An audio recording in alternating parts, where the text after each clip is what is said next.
All right. Yaoi flickers in, already cast the ultimate, but they were prepared for it as Kyle TZ picks up a kill, and the Lord, Benecutie doing his best, but Ogwin catches him. Here comes you from the back, zoning out every single member for Phoenix Army down through Martini. So this Lord, it's just going to go in the hands unless Yaoi tries to do something. He charges on to Super Marco, but Kyle TZ secures the Lord. Here comes the whole squad of the Phoenix Army. But the first target there is Benecutie as a Falcon clapback is there. They pick up 3 Martini surrounded by 5. Like, yeah, I'm going to go home. I'm going to roll that. Oh, no, Zyda. Oh, wait a minute, though. Zyda got caught. That's going to be your own Baksha, isn't it? Wait. Oh, no, it's not. I know, yeah. It's, Guys, once again, jumping into game number 2 in this best of 5. TNC, maybe surprising some, but they played one hell of a game, number 1, and now we're jumping into it. Can they even out the series here for Falcons? We'll find out. I think the draft is interesting, man. Yeah, there's some switching going on here, but we seem to see a lot of this combo now, the Badang with the Baksha. Yeah, and we can't forget the fact that Ogwin, this is one of his signature heroes alongside his cousin all throughout Season 15. And not to mention, Kyle TZ was one of the first players to actually pull off the Lucas jungle successfully. I remember the time he did it back in SPS where there was a stretch that he had a good time with Lucas. So quick rotation out of the EXP lane by Flap TZ. Zyda in the red. Now they're chasing right after Zyda. Good response there from Yaoi to try and sacrifice and save Zyda. Okay, Zyda does stay alive, but he's going to lose some ground here, too. So Kyle TZ, a little bit of a lead, hitting that level 4 already, and we'll take some more camps. Good push, though, up top, taking advantage for 3 mark. I mean, that's what's going to happen. I believe that was an entire team call to tell Flap TZ, get out of the EXP lane. We'll try to find a way to balance things out with the Esmeralda later on, but just help us secure a very early kill. So that was a team, maybe it was even a coached call at the end of the draft where Trevor was telling Falcons, all right, guys, Flap TZ, get out of the lane, just clear it up real quick, invade, go for the golem, see if you can get a kill there, and they were able to do just that. Yeah. They're really traveling together here, too. And I like that Ingon mentioned it earlier, you know, when the Lucas was kind of a debate how it worked in the jungle. There was very few that were able to make it work. Kyle TZ being one of them, Demon Kite another one of them. And it's been pretty devastating, you know, especially early on. So this is going to be an objective secured already for Falcons. First turtle of the game goes in their hands. Yeah, and there was the strong start that Rockhard mentioned a while ago that can happen if you have a Lucas jungle. And if I can recall correctly, Kyle TZ mentioned that the reason why his Lucas actually performs well in international events is because it's harder to pull it off locally. Oh, that's what he said? Yeah, that's what he said. I asked the question. All right, Kyle. That's a little heated there, Ingon. You know? What are you trying to say about the other region? That came from Kyle TZ. Yeah, I mean, backtrack. We're messing with you. Redmar, you were there. You were beside me. Yeah, I know. We were doing the interview at the same time. Yeah. All right, so I'm interested to see how else Flap TZ is going to be playing this game, because you're definitely not going to win the lane up against the Esmeralda as a Baksha. The best that you could do is just beat the Esmeralda in map presence, which so far he has done. Well, for one big rotation. How many more times can he do that? Well, let's see. Because again, 3 more TZ could just dance on this Baksha all day long. I feel like this is such a great showcase of like Flap's personality. Like Baksha seems to be the hero to do that, you know? Yeah. And all right, old man, back in my day, when he was a rookie in Season 6, it was actually the Baksha and the EXP lane that he made a name for himself with. In the height of Bren eSports, OG Bren eSports with Carl TZ. Yep. So that's the first hero he made a name for himself for? Well, one of them. It was a interesting era for EXP laners, and unique Baksha, and even at that time there was a unique Barrett's EXP lane pickup that was so good. I think it's funny, man. Like XP lane, I feel like has had the interesting eras. Oh yeah. It's got like those really just standard Eternal Battle ones, and then it's got the really exciting ones. Then you have the Bruiser ones, and then you had like where we are now, where it's like there's a lot of good picks that you can bring to a team composition, but usually, like you mentioned, sometimes it's your XP laners being kind of your roamers in a sense, you know, and the way it's working. So this is just another turtle going in the hands here of Falcons. It is a objective, though, also on the other side for TNC. They do get that turret, first one of the game down. Yeah, so TNC rotating topside at Turtle 2. They fully understood that the weak side is the EXP lane in the lineup here of Falcons. Just broke down that tower. 3 Martinis getting items very well. He is at 3,100 gold, Flap TZ at 2.4. So that's already a significant lead in the EXP lane at this point of the game. 5 minutes in. But yeah, that's because Flap TZ isn't a lane duelist in this scenario. He's, again, a sub-roamer. Yeah, his job is literally just to kind of clear things out and rotate around and go from there. And then drop his Revitalize when he has to. Part of that, too, is obviously the passive that comes with it. So I think this is, you know, if we were looking at anything from game 1 where Yawi was so aggressive and proactive on the Kalea, he's going to have a little bit of a different time here. Hold on, bottom lane. Shield Unity connects onto Benecute. He has to use the Zaman Force. Falling Star Moon 4-3 Martizi paired up with the real world manipulation. But still no casualties for both teams. Yeah, got a great formation there by Falcons. And you see Flap TZ full utility right now. It's Ogwin who's going to be...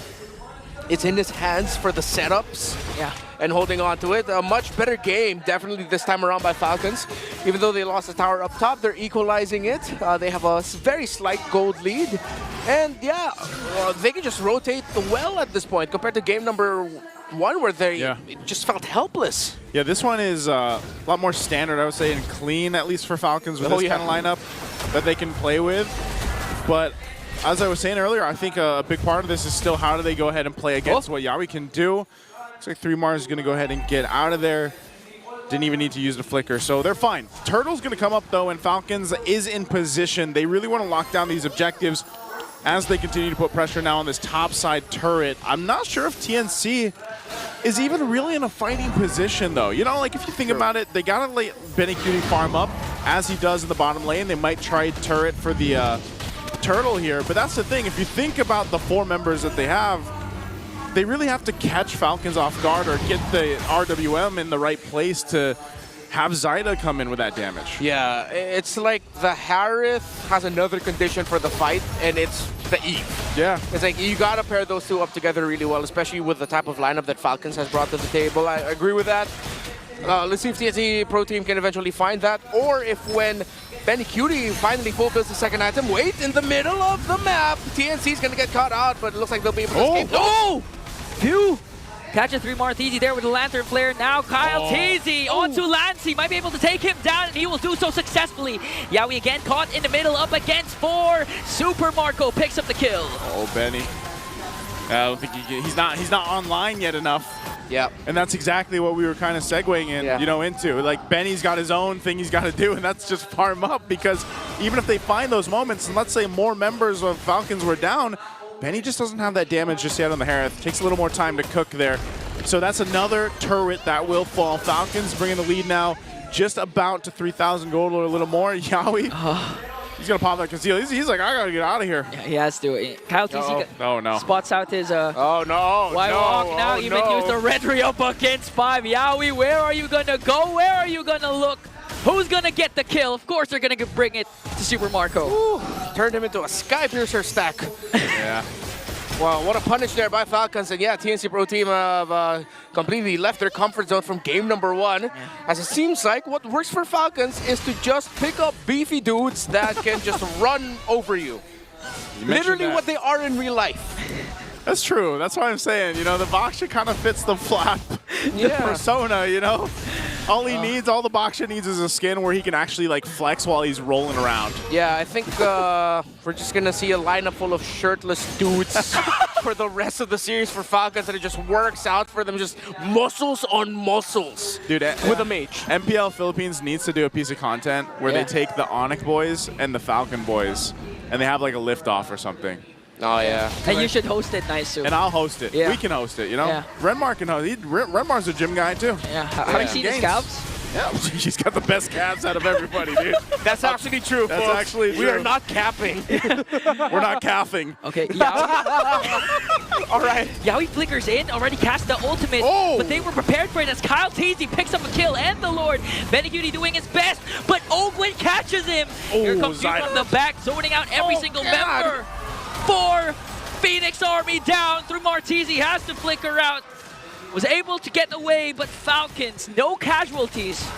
plus the Lord. It's so violent. It's a lineup jacked up on like 20 grams of creatine Each. with a mage. You don't have to loading phase, guys. You can just take the 5 going grams a day. TNC has no kills. After what they did to Falcons in game number 1, Falcons are just running over them right now. Pure stampede. This is literally brute force. Yeah, it's brute force. This is what they just called back to. This is what they were doing in Season 6. Well, not really, because Carl Teasy was playing marksman and assassins at the same time back then, but it's just dudes on dudes. Yeah, and this is a pretty bad situation to be in. I mean, okay, Yawi, you'll get out of there, but man, like again, you're almost 8,000 gold behind. Shield's already popped in the mid and the bottom. The Lord is still up here, so that top turret shield's gonna go down too. And this is looking a little dire for TNC. It just feels like the fire that they had on the Phoenix from game 1 has been doused out for now. Yeah. Well, to be fair, TNC, even Benecutie had more kills than the whole squad of Team Falcons. They took it personally. 0-9 so far, but who knows? Maybe one Hail Mary play from Yawi.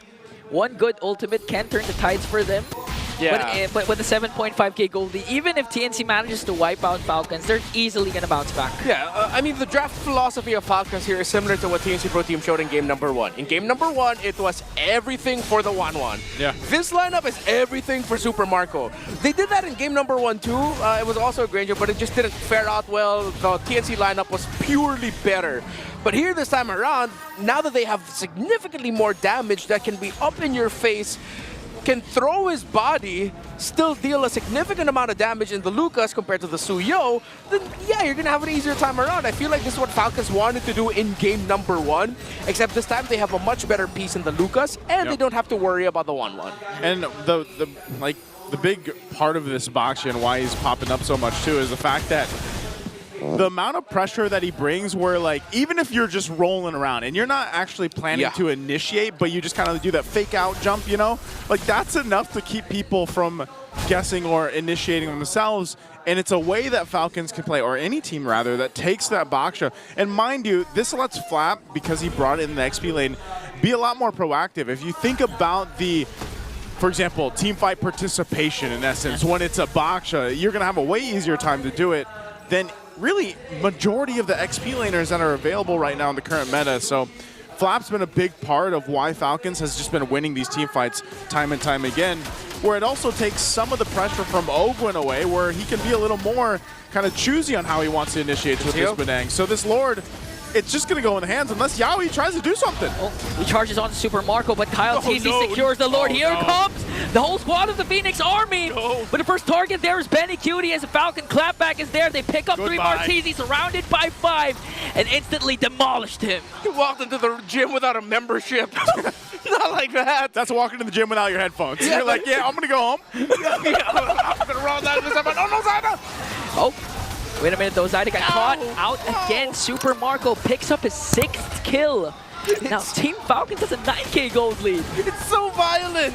TNC has 0 kills. I mean, I gotta commend Yaoi for him trying to drop the portal down onto Super Marco, but he got the flicker out, dash out in time. And when the rest of TNC came in, they're right in the middle of the Juicens Lantern, and then everyone else on the side of Falcons. Oh. That's oh man, this is, I don't know if they end it here. Do they end it here? Yeah, they can. Ogwin flickers in. Here comes the real world manipulation though. Benecutie trying to work on Ogwin, but lacks the damage. As the Lord being worked on here by TNC, Benecutie already popped his Zaman Force, and Yaoi just got bursted down by Super Marco with a Piercer of 770 stacks. Minions onto the middle lane. Kyle Teasy with unleashed the beast, and Team Falcons might be able to win this game without a single death. Kyle Teasy though. Winter Crown play, clutch a triple for Super Marco. Benecutie left, and Team Falcons with a huge bounce back. Super Marco capped it off with a maniac.